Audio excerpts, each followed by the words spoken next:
I don't speak Hungarian, but I did very definitively, clearly hear the word BlackRock, where I used to work. Anytime someone says my name and BlackRock in combination, I don't know, 50 to 60 very senior rich people in New York suffer chest pains.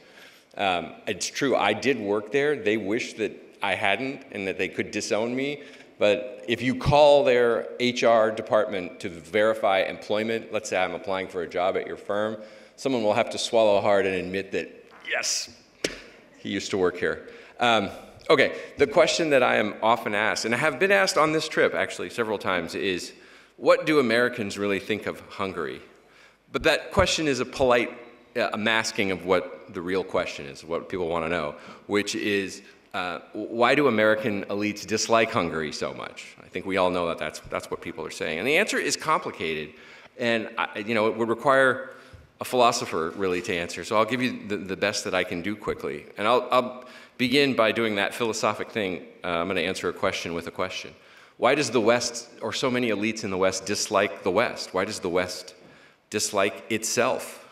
I think we'll find the answer in there.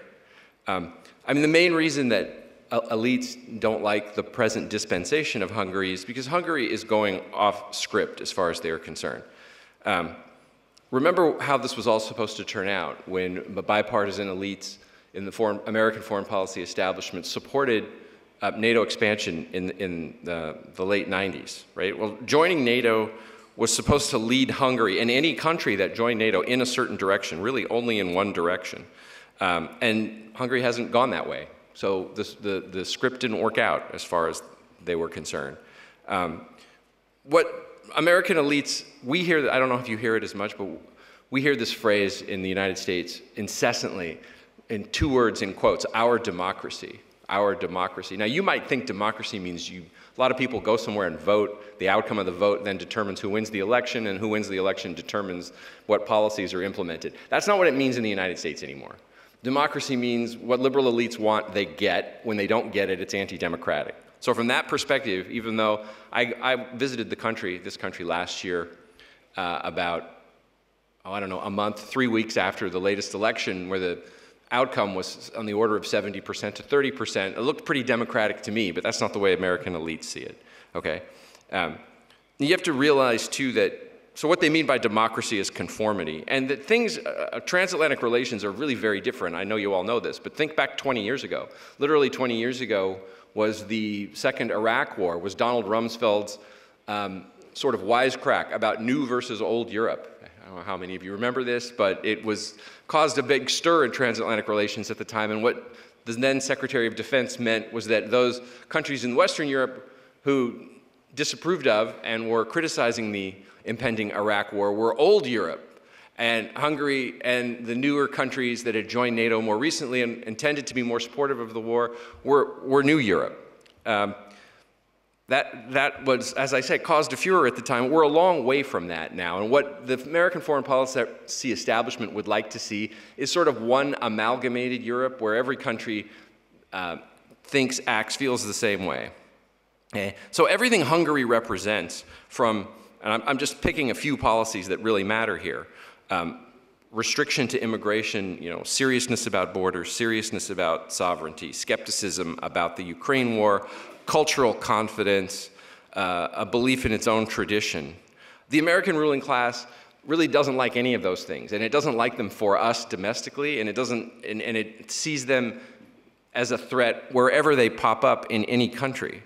Now, I'll give you, though, two caveats, which I think are important. First of all, as touchy as things are at the moment, I have to say, with a decent amount of confidence, that the American people don't dislike the Hungarian people, and I think even American elites don't even dislike the Hungarian people. So we've got that going for us at the moment. And the second is it's an open question how thought through any of American elite opinion really is. So when I try to explain to you how they think, there's a tendency of some to think, it's a thought through conspiracy, there's a plan. Sometimes there isn't a plan. It's hard to know if American elites are just acting in a knee-jerk fashion or if they really have thought through opinions. That said, I think I can confidently say that elite disdain in the United States for Hungary's present government and political direction is very real. And I hinted at the answer earlier, right? The West, you know, I said disliked, I pulled my punch. There's a certain segment of the West, the broader West as we understand it, that's come to just hate itself and despise itself. And Hungary obviously doesn't despise itself and doesn't despise the West. And our elites don't know what to make of that, but it puts this country outside their framework. Now, I remember, it wasn't that long ago, it was within the past year that Prime Minister Orbán gave a speech that was widely picked up on in American elites. And he said that, look, he gave a rather pessimistic take on where he thought Western Europe was going. And he said that Hungary might have to be a place of refuge for people who still held to core Western ideals, identity. I hesitate to use the word values for philosophic reasons that I won't go into. Anyway, the elites really, our elites, the American elites, really lost their minds at that speech. But they couldn't explain what they found so offensive. Now, I think I've already said the reason. It is that they hate the West. They don't want to admit it, but they hate the West. And so the idea that there's a country standing up for it, and that would even stand up for it on behalf of others, on behalf of a sort of wider conception of the West, infuriated them. It warmed me a little bit because, honestly, someday I may need the refuge myself. Now, two questions you may have is, when is all this going to get better, and what is to be done?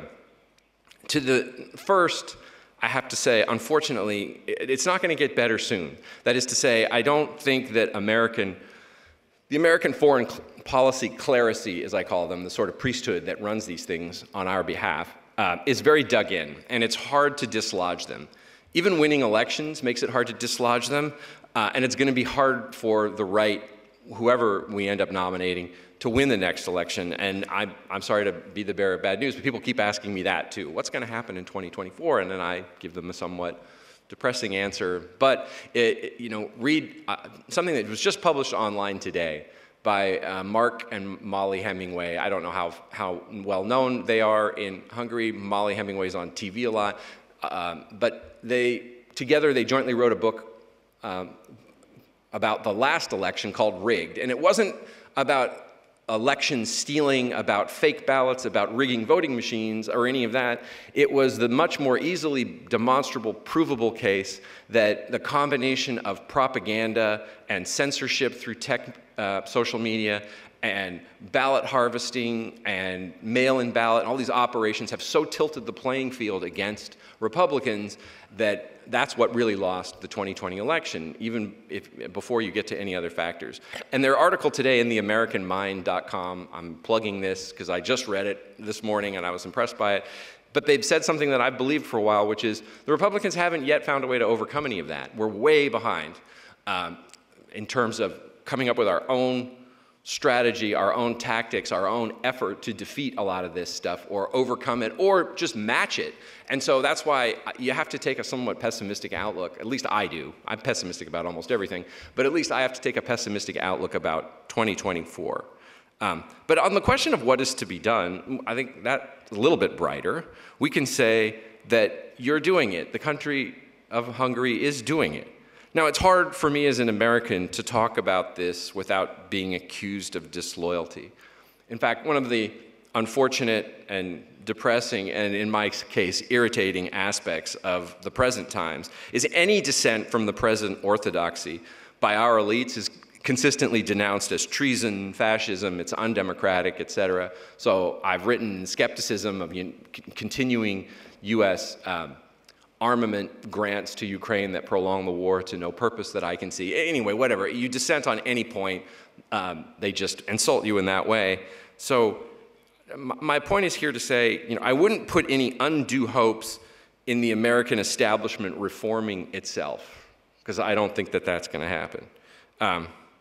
But the American establishment has never been more out of touch with the American people. And in a way, that's a bad sign for the political health of the country, but it's also a good sign that the American people have the innate common sense to know that their foreign policy establishment, it doesn't have their best interests at heart and is leading them astray. And I think as that disconnect grows, which I expect it will, the political pressures on the American system will rocket, and in ways that'll be tumultuous and unpleasant, but it will also, I think, inevitably drag it in a more positive and hopeful direction. And that's probably not going to happen this year or next year, but it'll, I think, inevitably have to happen soon, at least insofar as America does remain formally democratic, where elections take place, have consequences. The people who win get to take power, and those people get to enact policies.